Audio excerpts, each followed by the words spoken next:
I hope that you're all doing excellent today, that everybody's staying safe at home. I miss you guys so much. I really wish I can see you all, give you the biggest hug ever. But one of these days soon, hopefully, okay? We will get back to school, to normal, and start chatting and having fun all together and being able to listen to you guys giggle with the stories that we read and telling all the comments that you guys always have to say about them and all that stuff. So don't forget that the same thing that we do at school, I want you to be doing right now, okay? So don't forget about that. It's very important for us to talk about the book because you know that readers, that's what they do. That's what they do, especially when they're becoming the bosses of their reading. They do talk about their books. So that's why it is important for us to always make a comment or share something about the book that we are reading. So hopefully I will see tons of comments, but don't forget that especially what I'm looking for is the conflict and the theme. Why the conflict? Because the conflict is what the author uses to get to the climax of our story and then solve the problem to teach us what the author wants to actually teach us through the book, which is the theme. So a conflict helps us unwrap or understand what the theme of the story is. So today we have this book. It is about two mice, and one is very loved by the people in the house, but then the other one kind of feels, what should I call that, when you are surrounded by a lot of people but you feel that they're not accepting you. What is it that we call that? Yeah, excluded. So this mouse is feeling excluded, and the author of the book is Lionni. So let's read this book. It's called Alexander and the Wind Up Mouse. We're gonna go ahead and start reading it, but don't forget to pay attention to the conflict of the story and the theme. So I want you guys to keep on commenting about it, and you guys are doing excellent. I am super duper proud of yourselves because you guys are showing me how hard you guys are working with every comment you've been leaving, and you are always putting a smile on my face every night when I check on your work. You guys are always putting a smile on my face. I can see you guys telling me all those cool things. So Alexander and the Wind Up Mouse by Lionni. You see right here? I wonder what this might be. Oh, the hole where the mouse lives. Okay. Help! Help! A mouse! There was a scream, then a crash. Cups, saucers, and spoons were flying in all directions. Pew, pew, pew! Alexander ran for his hole as fast as his little legs would carry him. Uh-oh. Why do you think saucers and pans and cups and everything is flying, and someone's it's screaming for help, yelping for help? All Alexander wanted was a few crumbs, and yet every time they saw him, they would scream for help or chase him with a broom. What would you do if you see a mouse? Think about that. Is that you chasing them after with a broom or throwing things? Oh, I don't know. But one day, when there was no one in the house, Alexander heard a squeak in Annie's room. He sneaked in, and what did he see? Another mouse, but not an ordinary mouse like himself. Instead of legs, it had two little wheels, and on its back, there was a key. Who are you? Asked Alexander. What kind of mouse is that one then? If it's not like him, it's not an ordinary one. He has legs, and this one has wheels. And then it says that this one has a key on the back, but he doesn't have one. What kind of mouse could that be? I am Willie, the wind-up mouse, Annie's favorite toy. They wind me to make me run around in circles. They cuddle me, and at night, I sleep on a soft white pillow between the doll and a woolly teddy bear. Everyone loves me. They don't care much for me, said Alexander sadly. But he was happy to have found a friend. Let's go to the kitchen and look for crumbs, he said. Oh, I can't, said Willie. I can only move when they wind me, but I don't mind. Everybody loves me. Take a look at that. I can see Willie here.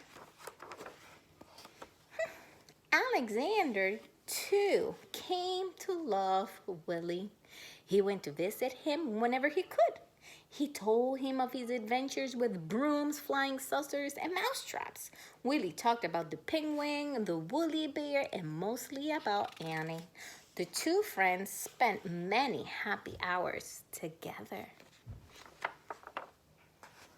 But when he was alone in the dark of his hideout, Alexander thought of Willie with envy. Wait, he thought of him with envy. What could envy means? Let me keep reading to see if we can figure it out. He sighed.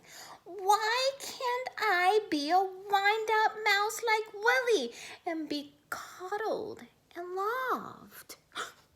What could envy means then? Is it kind of jealous?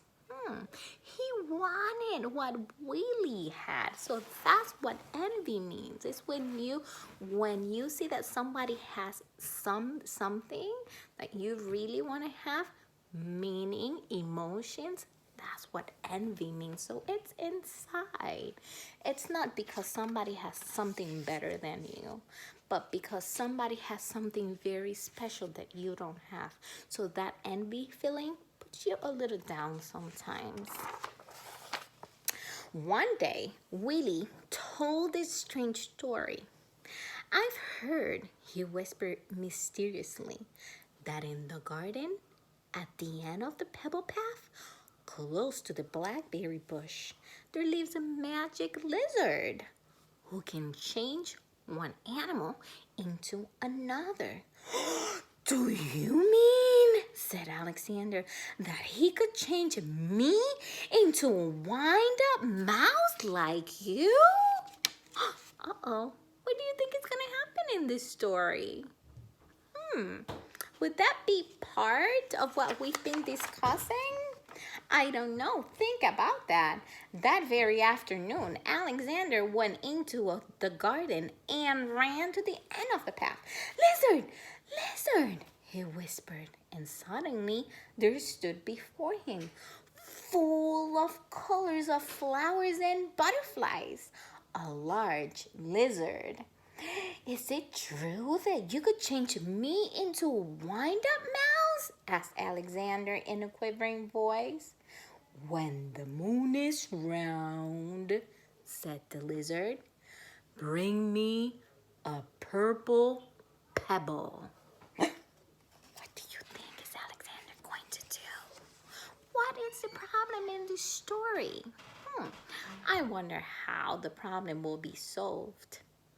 I wonder what Lionni, the author, is trying to teach us through it. For days and days, Alexander searched the garden for a purple pebble. In vain. He found yellow pebbles and blue pebbles and green pebbles, but not one tiny purple pebble. He couldn't find the purple one that the lizard needed. Will the lizard be actually a magician? Could he turn him into a wind-up mouse? At last, Tired and hungry, he returned to the house.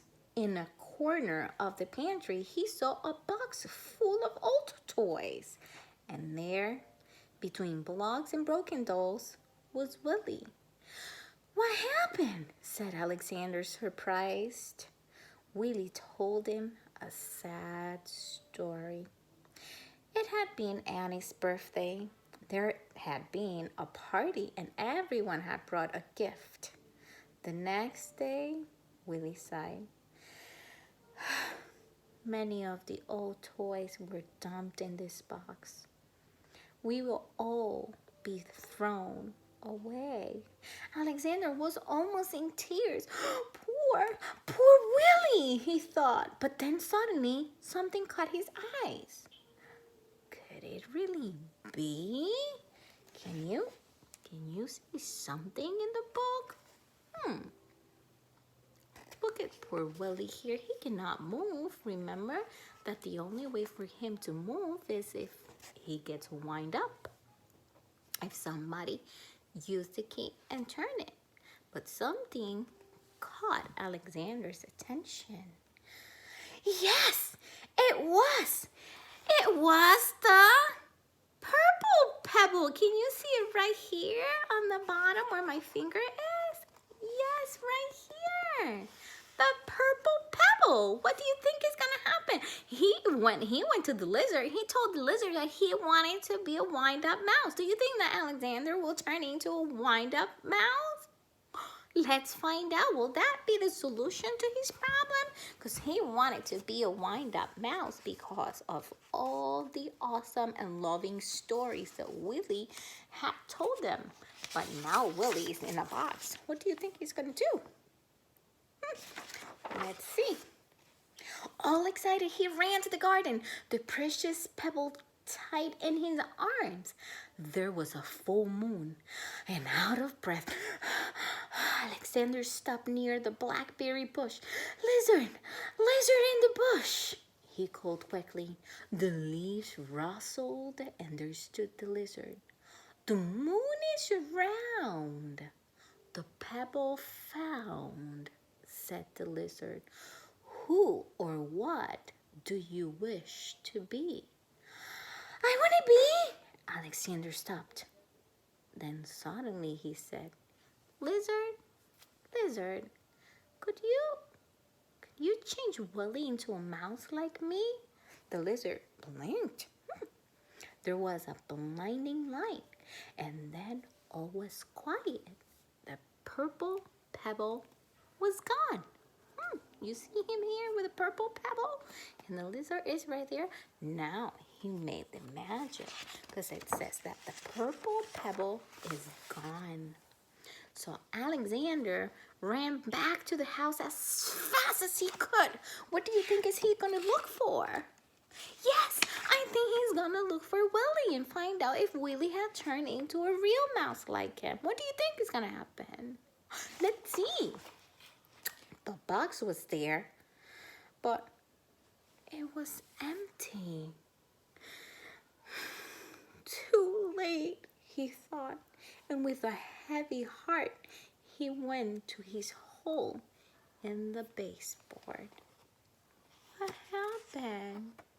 Was it way too late to turn him into, or turn Willie into a real mouse?